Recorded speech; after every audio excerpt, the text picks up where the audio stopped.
What's up, everybody? I'm over here in Fernwood, Mississippi. It's located right there. I hope you enjoyed today's video. So yesterday, I actually did my solar panels. That's what I did. But today, right there, we're gonna put in the shore power. First, I gotta go up and put another nut. I forgot that I left the bolt out of there because I snapped the bolt yesterday.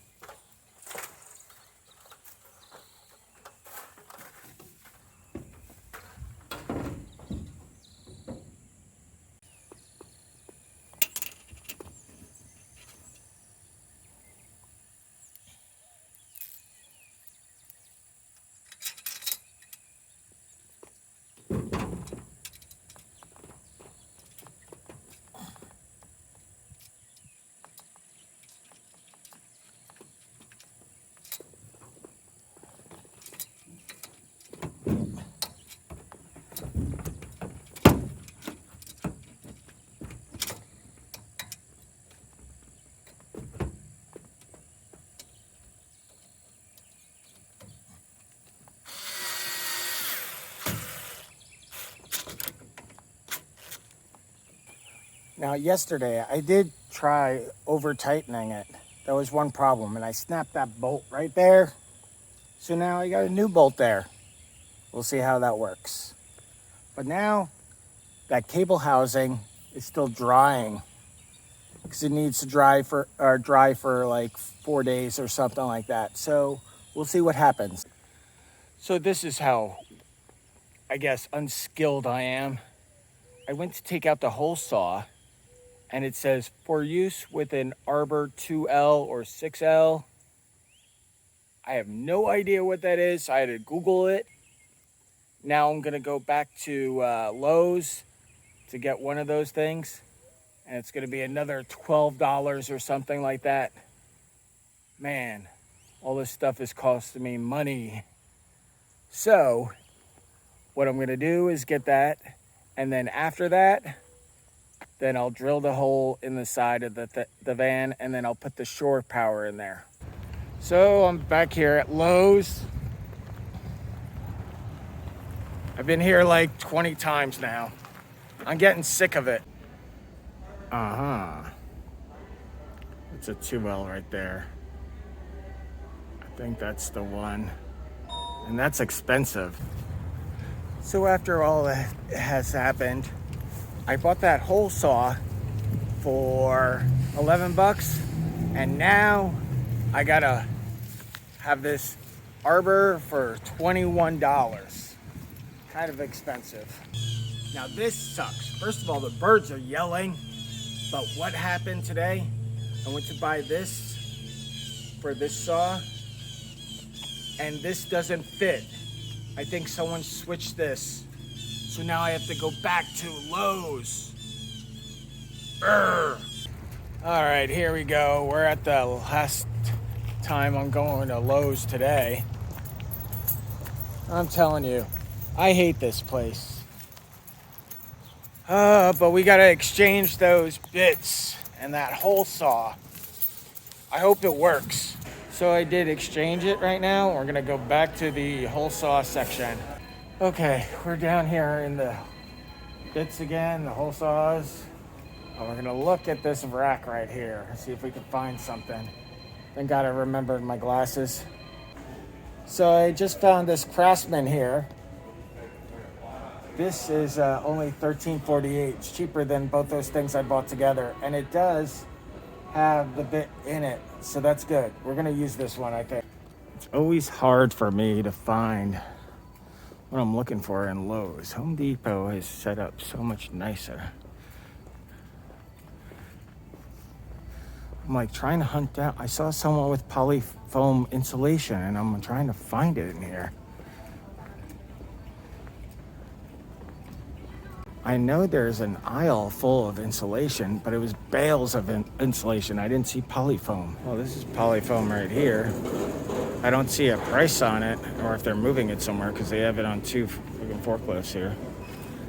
But it appears to be 1/4 inch. I need 1/2 inch.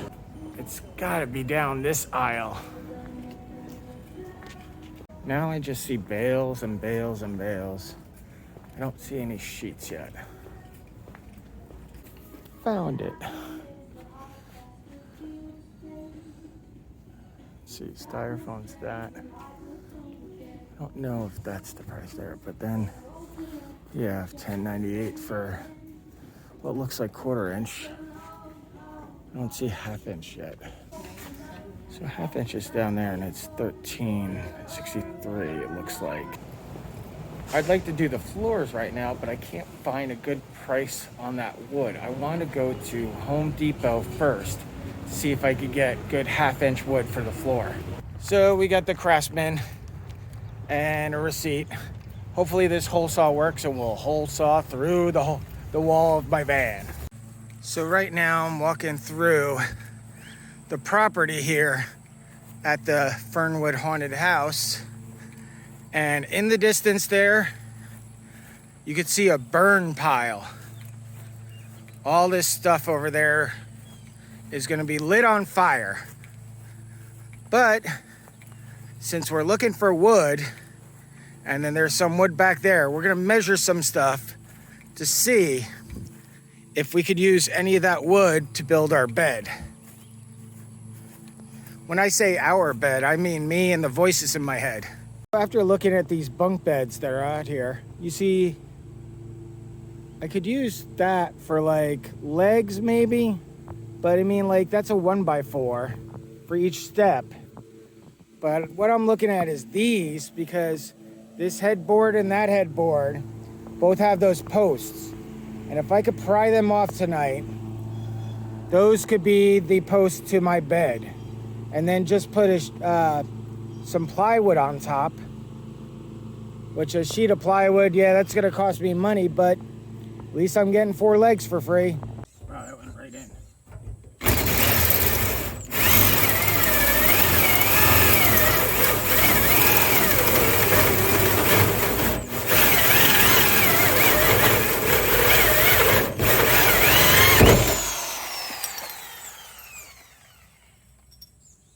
That went in somewhere.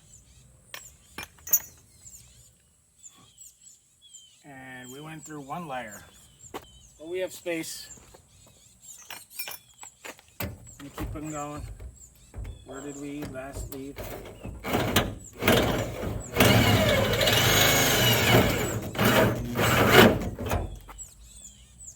Looks like we're cutting, but only half of it. Ooh. We're grabbing now. There's definitely something there. In a weird place.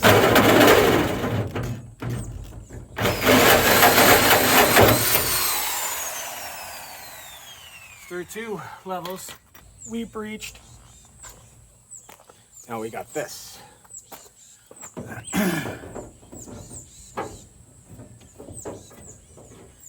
that will go in there. Don't know if we have some more drilling to do or filing. I had to take a break. Too bad I'm not sponsored by Bud Light, but oh my God, I wish I had my swim trunks right now. That just looks so refreshing.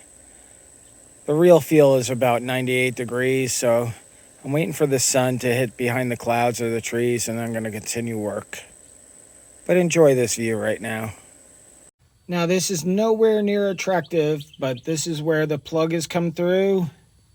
I had a problem with the O-nut, but the silicone will hold it in there right now.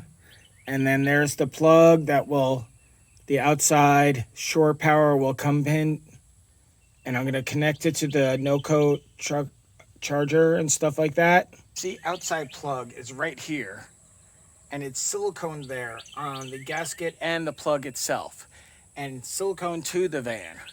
And then later on, I'll put screws right through the 3 holes, and that'll secure it enough where I don't need the O-ring or the O-nut right now.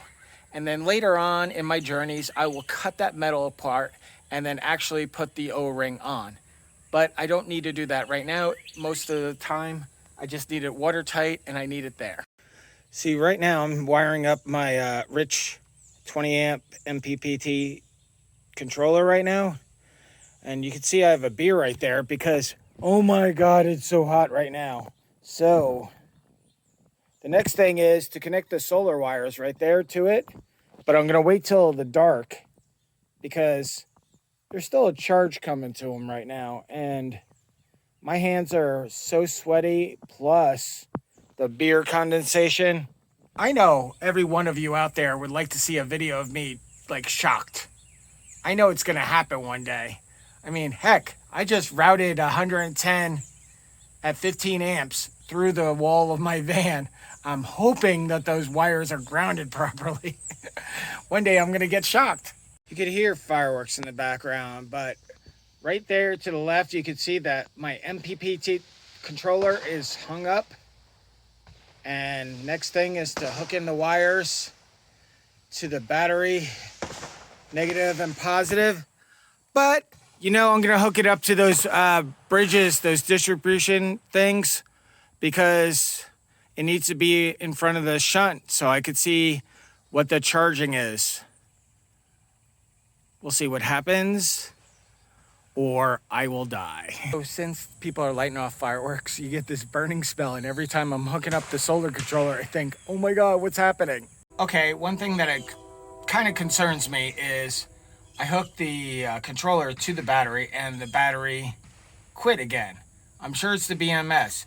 For some reason, every time I get a surge, the BMS shuts off the battery. I'm going to try to reset the BMS and we'll see if we get any power again. I reset the BMS and it didn't work. For some reason, there is something serious going on here. I don't know where the short is. I'm hooked up properly. I'm sure I'm hooked up properly. I unhooked the MPPT controller, and sure enough, the battery reset. I gotta look at the battery connections again. It's just so weird because black is going to negative, red is going to positive. This is not brain science. Solar controller, when I connect it to the red distribution block over there, and I connect it to the ground right there. Both of these are in front of the shunt and the batteries. That way I could see if the solar charge is coming in to my batteries passing through the shunt. The problem with this though, whenever I hook the battery positive and battery negative from the solar controller, which is over there, like I showed it to you, to that common ground and the red distribution block for positive battery voltage, the BMS shuts the battery system down right away. And if it's still connected and I reset the BMS from the shunt, like I just take off battery minus and I hook it back in, it doesn't start up. So it's not a surge. I'm not sure if it's a common positive that it has with the distribution block, because the shunt is getting its power from the distribution block. I'm at wits now. I don't know what's going on.